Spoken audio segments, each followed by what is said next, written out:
நேயர்களுக்கு வணக்கம். இன்றைய குவியம் ரிவ்யூ நிகழ்ச்சியூடாக மிஷன் ஜெஃப்னா குறும்படத்தினுடைய விமர்சனத்தினூடாக இணைந்திருக்கலாம். லஜந்தா குணா அவர்களுடைய தயாரிப்பிலையும் அருள் செல்வம் அவர்களுடைய இயக்கத்திலையும் தருண் பாஸ்கர் அவர்களுடைய ஒளிப்பதிவு மற்றும் சஹிஷ்ணா ஷேவியர் அவர்களுடைய இசையமைப்பிலையும் செல்வராஜ் தனுஷன் அவர்களுடைய கலர் மற்றும் கிராபிக்ஸ்லையும் டாரியன் அவர்களுடைய கலை இயக்கத்திலையும் அருள் செல்வம், இதயராஜ், விதுவன்னி, கஜண்டா உள்ளிட்ட மற்றும் பலரது நடிப்பில் உருவாகி இருக்கு மிஷன் ஜெஃப்னா குறும்படம். தற்காலத்துல ஜாழ்ப்பாணத்துல மலிஞ்சு போயிருக்கு அப்படின்னு சொல்லப்படுகின்ற இந்த யூடியூப் லைவோட ஆரம்பிக்கிற இந்த குறும்படத்தினுடைய கதை களத்தை எடுத்துக்கொண்டா ஒரு யூடியூபரை கொலை செய்யறதுக்காக முற்படுகின்ற ஒரு கூட்டம். எதற்காக அவரை கொலை செய்ய முற்படுகின்றார்கள்? இதுக்கு பின்னாலே இருக்கிற அந்த பின்னணி என்ன? இந்த கூட்டத்தை லீட் பண்ணுகின்ற வேற்று மாவட்டம், அதுலயுமே கொழும்பை சேர்ந்த ஒருவர் எதற்காக ஜாழ் இளைஞர்களை குறிவை அவர்களை இந்த ஒரு மிஷனுக்குள்ள இழுக்கிறார்? இவர் போட்ட திட்டத்துக்காக இவர்கள் செய்கின்ற வேலைகள் என்னென்ன? இப்படியாக நகர்ந்து செல்கின்ற இந்த கதைக்களம் இறுதியில எதற்காக இந்த ஜாழ் மாவட்டத்து இளைஞர்கள் இவருக்கு தேவைப்பட்டார்கள் அப்படி என்கின்ற ஒரு பெரிய வினாக்குறிக்குரிய விடையுடன் நிறைவடைகின்றது இந்த கதைக்களம். இதே மாதிரி இந்த குறும்படத்தினுடைய ஸ்கிரீன் பிளேயை எடுத்துக்கொண்டா ஒரு போன் கால் கதைக்கும் போது பேக்ரவுண்ட்ல அந்த தியேட்டருக்குரிய சவுண்ட், அதே மாதிரி ஒரு யூடியூப் லைவ் வீடியோ போய்கொண்டிருக்கு அந்த லைவ் வீடியோவினுடைய சவுண்ட், இது எல்லாத்தையுமே இணைச்சு காட்டுற அந்த விதமா இருக்கலாம்.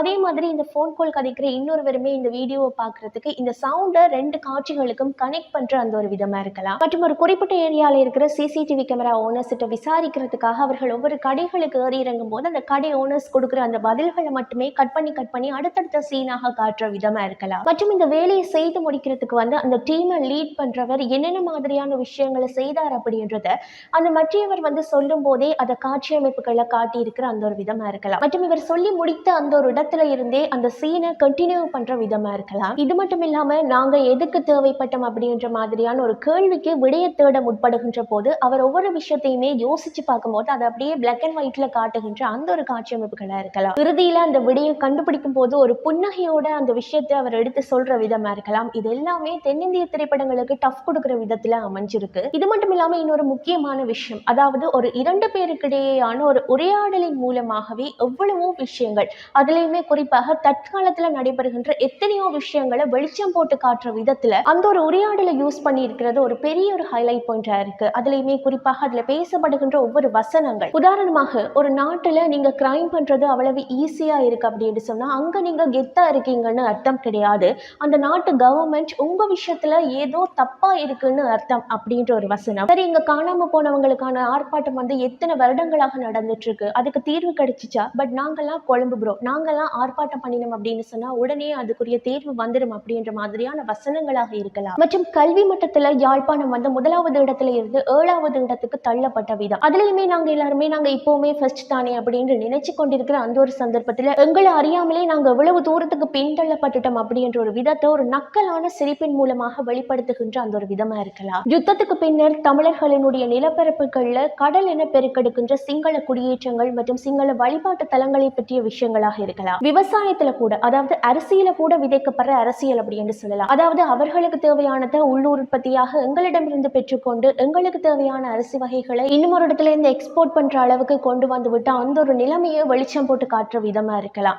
இப்படியாக அத்தனை விஷயங்களுமே அந்த இரண்டு பேரினுடைய அந்த ஒரு சின்ன உரையாடலுக்கூடாகவே வெளிச்சம் போட்டு காட்டப்பட்டிருக்கிறது பாராட்டத்தக்க ஒரு விஷயம். இவை மட்டும் இல்லாம இந்த ஒட்டுமொத்த கதையை எடுத்துக்கொண்டா நிறைய விஷயங்கள் வெளிக்காட்டப்படுது. அதாவது தற்காலத்துல ஒரு பெரிய பிரச்சனையா இருக்கின்ற இந்த யூடியூபர்ஸ் செய்கின்ற ஊழல், இதையே இந்த கதையினுடைய ஆரம்ப புள்ளியாக எடுத்திருக்கிறது நிச்சயமாக பாராட்டத்தக்க ஒரு விஷயம். அதே மாதிரி இந்த குறும்படத்தினுடைய இசையமைப்பை எடுத்துக்கொண்டா ஆரம்பத்துல இவரை ஏன் கொலை செய்ய வேண்டும் அப்படின்றத சொல்லும் போது பின்னணியில ஒலிக்கப்படுகின்ற அந்த ஒரு இசையமைப்பா இருக்கலாம். அதே மாதிரி இருவருக்கிடையேயான அந்த உரையாடலின் போது ஒலிக்கப்படுகின்ற இசையமைப்பு, இது எங்களுக்கிடையே காணப்படுகின்ற அந்த அறியாமையை வெளிப்படுத்துறதுக்கு இதன் பின்னணியில் ஒலிக்கப்படுகின்ற அந்த ஒரு இசையமைப்பு இடைக்கிடையே பிளாங்க் ஆகி பிறகு பின்னணியில் ஒலிக்கின்ற அந்த இசையமைப்பு கூடவே ஒரு பக்கபலமாக அமைஞ்சிருக்கு. மற்றும் அந்த ஒரு ஆக்சிடென்ட் சீன், அதாவது அந்த ஒரு பரபரப்பான சீன்ல ஒலிக்கப்படுகின்ற ஒரு விதமான மர்மமான இசையமைப்பு, அதாவது அந்த மக்களினுடைய ஒரு பரபரப்பான சவுண்டோடு சேர்த்து இந்த மர்மமான முறையில் ஒலிக்கப்படுகின்ற இந்த ஒரு இசையை கேட்கும் போது ஒரு வித்தியாசமான உணர்வு, அதாவது இங்க என்ன நடக்குது, இவர்கள் எப்படி மூவ் பண்ணி போறாங்க, அந்த சீனுக்கே ஒரு வித்தியாசமான உணர்வை கொடுக்குது. அதே மாதிரி இந்த குறும்படத்தினுடைய நடிகர்களுடைய நடிப்பு திறனை எடுத்துக்கொண்டா, அதாவது இந்த டீமை லீட் பண்ணுகின்ற அந்த வெளி மாவட்டத்தை சேர்ந்தவரினுடைய அந்த நடிப்பை எடுத்துக்கொண்டா எந்த ஒரு இடத்துலயுமே அந்த எக்ஸ்பிரஷனை மாத்தாம, அதாவது எப்பவுமே ஸ்ட்ரிக்டா இருக்கிற மாதிரியான ஒரு கேரக்டரை காட்டுகின்ற அந்த ஒரு நடிப்பு திறமையா இருக்கலாம்.